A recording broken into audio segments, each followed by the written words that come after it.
Again, good afternoon to everyone. It's wonderful to see such a large turnout. Welcome to our panel. We appreciate each of you taking time out of your schedule today to join us. And our objective today is to foster a better understanding of the Part 154 amendments and regulations, and to better understand what the implementation of this is going to require for all of us in the room and for teachers and administrators throughout the state. So one of the things that we're hoping to do today is to shed some light and to develop a better understanding.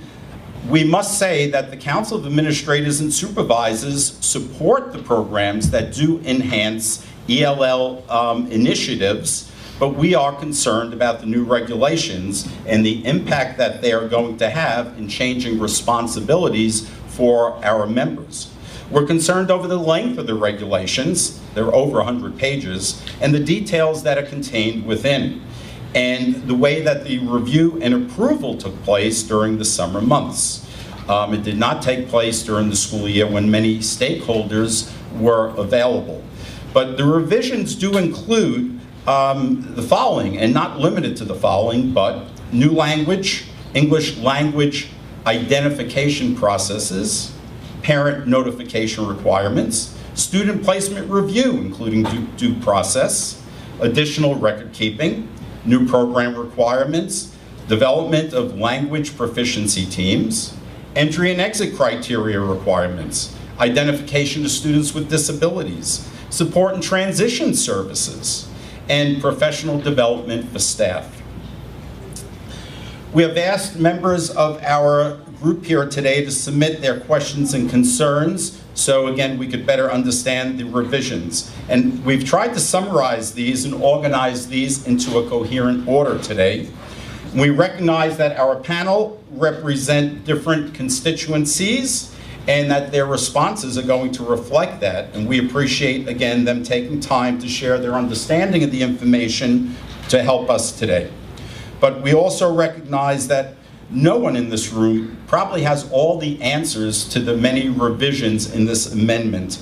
And we're going to try today to just work together to better understand what this is going to entail for us. So let's begin in this manner to ask each of the panel members if they can provide for us their understanding of the reasons why the regulations were reviewed and why they were revised. And I guess we'll start with Regent Tillis, since you're closest to the podium. Well, I'm the one who's supposed to know why we approve them, which isn't... Yes? Oh. I'm supposed to know why we approve them as the regents. We approved them last month, and that was the September meeting, so it was in the school year a little bit. By the way, this place looks like a classroom in Hempstead, except there aren't so many of you on the floor. Talk about problems in districts, and I know many of you probably have the same problems with overloaded classrooms from some of the new citizens or non-citizens of the country. We were, the issue of ELL students has been before us before, ahead of this meeting, and I can only tell you what we were told and what my reaction to it was. This was an issue that we were told is one of civil rights that would have to be basically approved because these students had the right to all of the parts of this regulation. I questioned that during the meeting and said, look, I'm all in favor of making sure these students and all students have an adequate education. But I didn't know, since I had been tipped off by 3 or 4 districts beforehand and by Senator Martins, who also had called from Port Washington, Manhasset, some of the other districts in my area near Great Neck, talking about the costs of these regulations. about 3 days ahead of time, I got this call, and Port Washington, I think, was $2.5 million was the cost. Can you talk closer to the mic? Well, if I do, it's going to make That's all right, I'll manage it. Just backlash. nice and close. Okay. Can you hear me now? Yes. I will crouch down. And I had been tipped off on this, on these regulations by a few school districts before we made the, before it was presented to us. And I raised the questions of cost to the other regions. Not a question of whether or not these were necessary under civil rights, but how are we going to possibly pay for this? And in doing so, I raised the question of, that has been a question, I think I raised it last time, about special ed students. I'm a strong advocate for special ed and for ELL students. I don't want to get into the possibility, which I think is coming, given the property tax cap, of taking monies that have been budgeted or will be budgeted under certain limits, and taking it out of general ed programs and putting it into either special ed or ELL programs. That's not the way this is supposed to work. It will cause tension in the community. It will cause programs to be cut that are very popular in the community.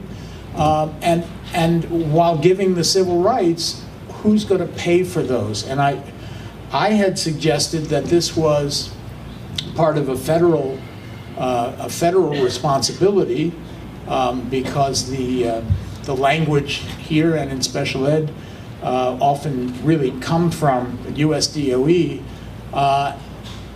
and that the feds had a responsibility, especially with the new influx of children that are coming into our schools.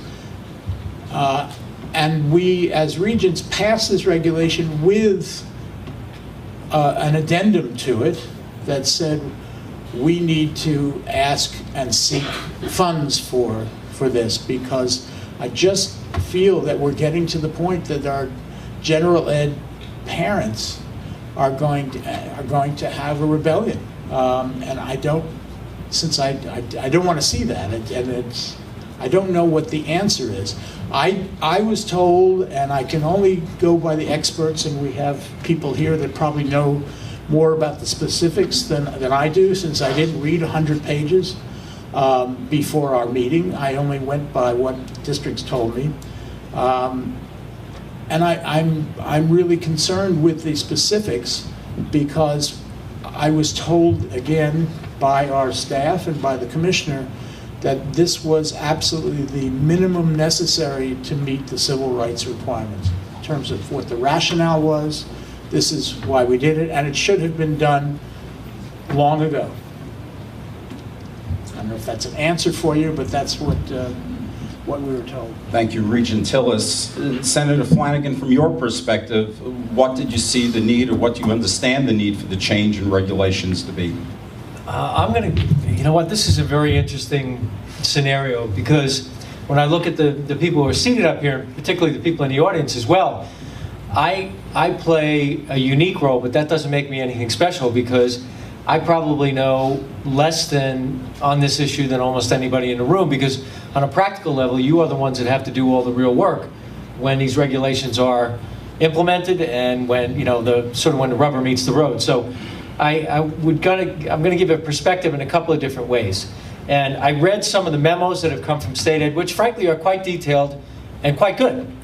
So I can look at this from a couple of different angles. First of all, I want to remind everyone, which you all know, but it bears repeating. Legislators are generalists. The only person who I believe is an expert in the New York State Legislature in either house is Kemp Hannon, who's chair of the Health Committee. He's widely regarded as a true expert in healthcare policy and healthcare financing. People think, my colleagues think I'm an expert in education, and I'm not. I know more than a lot of my colleagues, but that doesn't make me an expert by any stretch.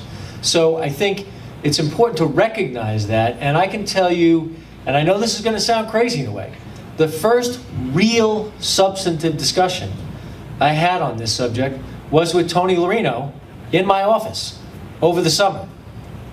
No one should labor under the misimpression that there's a hue and cry and that people have been banging down my door. I've been chair of the committee for 4 years, and I haven't had a lot of people come to me on this subject. So when I say these things, I want to be very respectful in terms of how I approach them. When Regent Tillis, who we were hanging out more, we were at Stony Brook last night at an educational forum, and the good news is that we work very well together, and I respect what was said early on. He says what he means and means what he says, and that's refreshing on so many different levels. But you know, when you talk about civil rights, I think I pay fairly good attention, but I'm trying to figure out, like, what's the issue? And believe me, I want to have kids get the appropriate education, but I look at this to a degree that it's like a solution in search of a problem. Because I have not had districts that I represent, and I haven't had a lot of people coming to me saying, this is a travesty, that we're not meeting the needs of children. And when you talk about civil rights, okay, is that emanating from the federal government, from the U.S. Department of Education? Is it coming from the state education department? Or is it coming from advocacy groups? And advocacy groups play a critical role in this process, but that doesn't always mean they're right. And while the advocates are out there, that's part of our democratic process, part of the regulatory process, part of the legislative process. But the reality is that the advocates are not doing the work that you do.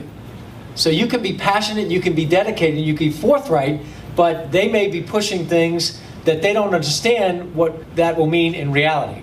So from a legislative standpoint, I think of it that way. Well-intended, but not necessarily well-implemented or well-executed, because they're not looking at it the same way. So, and then, of course, you get to the bottom line, which is all these wonderful ideas. Somebody's got to come up with the bucks. And we could have probably a day-long discussion, at least, about what the federal government does or not in terms of driving money to the state of New York. But I'm not even going to touch that.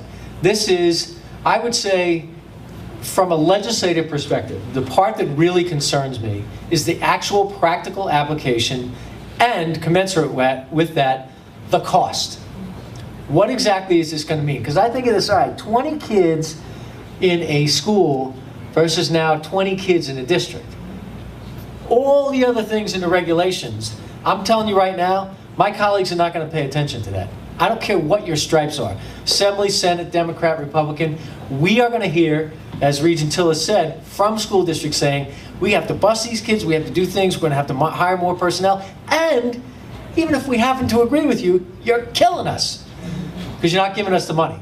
Now, I spoke to State Ed on my way over here. Regent Tillis said to this specifically, guarantee that State Ed and the Regents, as part of their budget request next year, they're going to ask for more money on this subject.